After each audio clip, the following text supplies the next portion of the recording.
Good morning, everyone. Happy Friday. Sagar, what's the word? Well, the Hill's editor-in-chief, Bob Cusack, is in the House. We have Congressman Jamie Raskin to recap the Mueller hearings, new polls from Fox News about Donald Trump's tweets, and a lot more. All that coming up today on Rising.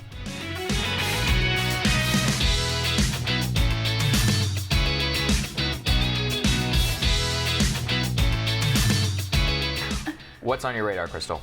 So I'm looking at new revelations. We're now learning of the role that McKinsey played in pushing opioids. According to newly revealed court documents, the famed global consulting firm and elite launching pad provided advice to Johnson & Johnson on how to, quote, get more patients on higher doses of opioids, and to study also how to keep them there longer. Here's the New York Times reporting.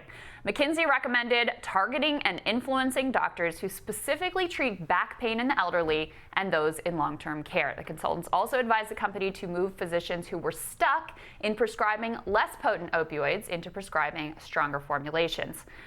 Now, some of the modern merchants of death are rightly becoming social pariahs. The Sackler family, purveyors of OxyContin, have had their names stripped off of museums. Warren Kanders, who sells tear gas to repressive governments, was kicked off of the Whitney board. Tobacco companies, once defended by the likes of Kirsten Gillibrand, are now a no-go in polite society. Saudi Arabia as investor in your tech company? I don't think so. But McKinsey, with its glistening reputation and perceived liberalism, has not only been welcomed in polite society, but really worshipped. Just witness how Mayor Pete, a McKinsey alum, has been embraced as a golden boy by both Wall Street and Silicon Valley. McKinsey is, of course, an elite proving ground, paying six-figure salaries to newly minted Harvard undergrads who don't know anything other than their parents' credit card number. And they hire out these young lords and ladies of the meritocracy to the Saudis or the Chinese or Johnson & Johnson or whoever. The goal, of course, is to help these entities improve the efficiency and effectiveness of whatever they're doing, whether that be selling opioids or identifying dissidents. George Mason University professor speaking to the Times described them as a hidden, unaccountable power that has a prestigious face. Now, the list of McKinsey's bad deeds is incredibly lengthy. McKinsey's chairman went to jail for insider trading. Up until recently, they had a $20 million contract with ICE. According to the New York Times, the McKinsey report on dissidents prepared for MBS's Saudi government was likely used by the state to target those dissidents for punishment. McKinsey's advised the Turkish government under autocratic Erdogan. They worked with Paul Manafort to whitewash the image of pro-Russian oligarch Viktor Yanukovych. They've also worked inside Russia with Kremlin-backed companies and inside China with state-owned companies. They were deeply involved in massive corruption scandals in South Africa. I could go on. Working as a tobacco lawyer, an arms merchant, or a pharma lobbyist should absolutely disqualify you from running for president as a Democrat. And so should working for the army of intellectual mercenaries known as McKinsey. In the words of Anand Giridharadas, who used to work there, you are either for beheadings or against beheadings. And we know which side McKinsey is on, whichever side they're paid to be on. Now, to be sure, not everything McKinsey does is bad.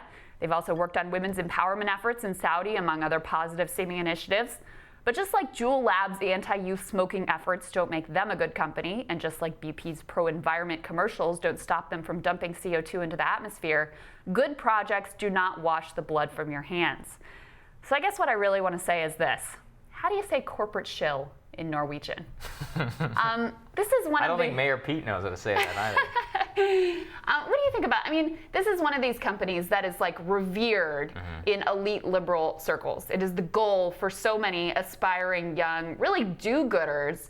And some of the things that they do are so nasty and abhorrent. If you want really a perfect encapsulation of how bad the economy is right now, structurally, it's the brightest minds in the United States are recruited to a couple places: McKinsey and private equity. Right. That's it. Not productive industries. Right. McKinsey is a company which uses its U.S. home base to consult for the world's worst actors. And you're exactly right. It's woke capital. What they do is, then they do some BS women's empowerment issue, and they probably sponsor something at a gay pride parade. But that doesn't stop the fact that they work with the Kingdom of Saudi Arabia and compile lists of dissidents for them. It's just one of those things where it's McKinsey, its amorality knows no bounds. They work with the Chinese government. They literally held their company retreat several miles away from the concentration camps for Uyghur in Muslims. China. Yes. In China. Yeah. It doesn't get more insane than that. You're like you said, they work with Russian banks. They are the complete embodiment of how when globalism and capitalism fuse, that they become these ridiculous and amoral forces. Well, and I think that a lot of liberals and progressives have been fooled by the shiny gloss of virtue signaling that McKinsey and other companies are able to put on. But never forget, these people are not progressives, they're not patriots, they're not your friends, they are corporatists, they are a symbol of late-stage capitalism, and they do incredibly immoral work so long as it serves their interests and their bottom line. There you go. Next on Rising, Democrats continue doing the math on cost versus benefit of impeaching the president. Debate 2 is next week. We're going to preview that, and we will also look at the reinstitution of the death penalty at the federal level. Is that going to come up at the debates? The Hill's editor-in-chief, Bob Cusack, is going to discuss all this next.